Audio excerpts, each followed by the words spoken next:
So finally, I would like to describe the actual practice that we are talking about doing here, and there's a handout for this for week 2. And here we've been going through the 5 skandhas. So last week we did form, so this week we're doing feeling. So there are specific afflictive emotions or feelings associated with each of these 6 realms. So again, the presentation here is similar but a little bit different than what is in the other 2 texts that we were looking at. So here it starts from the bottom up, and so we start with the hell realm. And it says to think of a time that you have been the most angry in your life. Anger is associated with the hell realm. And feel what it was like. So you do your best you can to connect with that feeling that you experienced at that time. And once you really get that feeling, then you shout, "Pay!" and break that feeling. And so at that moment then you feel that separation of the anger that you felt and the emptiness in that gap that was created by shouting "Pay." So that's the separation that you're going for here. So each of these are very similar. So the hungry ghosts, think of a time when you have been the most greedy in your life. So greed is the afflictive emotion associated with the hungry ghost realm. You get the feeling, and then again you shout "Pay!" with that, and feel that separation between greed and emptiness. Then with the animal realm, think of a time that you have actually killed one or more sentient beings, animals, birds, insects, and so forth, out of ignorance, especially if it was intentional. And then feel what it was like. Again, shout "Pay!" and then feel that separation, that gap between ignorance and emptiness. Then with the human realm, think of a time that you have felt the most passion in your life.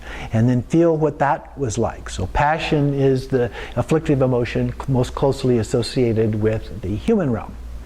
And then you shout "Pay!" once more and feel that separation of the passion and emptiness. And then the demigod or jealous god realm, think of a time that you've been the most jealous in your life. And so jealousy is the one most associated with the demigod realms. And so then you feel what that was like, get that feeling as strongly as you can, and again shout "Pay!" and then feel that separation between the feeling and the experience of that, and the emptiness associated with that in that moment. Finally, we have the God realm. So you think of a time in which you have been the most proud or arrogant in your life. So pride is most associated with the God realm. And then you feel what that was like, shout "Pay!" and feel that separation of pride and emptiness. So this one uses the 6 realms in a very similar manner to what was described in the other 2 texts, but it doesn't have that animated kind of expression that was in those. So you can do either of those. You can do it as described in the handout, or you can do it as described in one of the texts. Either of those are fine. And then it continues on, in this case, to transcendental wisdom. And so we abide softly and deeply in Rigpa, or pure awareness, beyond thoughts and concepts, even the concept of emptiness. And then whatever arises is the manifestation of mind. It abides and self-liberates. We just let go and let be. There's no attachment, no aversion. Now the practice is in fact practice. It's what we practice for the rest of our day, our life, if you will. So in post-meditation, when you've completed this practice, you want to maintain the sense of separation between the feelings and the actual experience in your mind as you go about your day. So just remind yourself as often as you can. And recall, the word for meditation in Tibetan means habituation.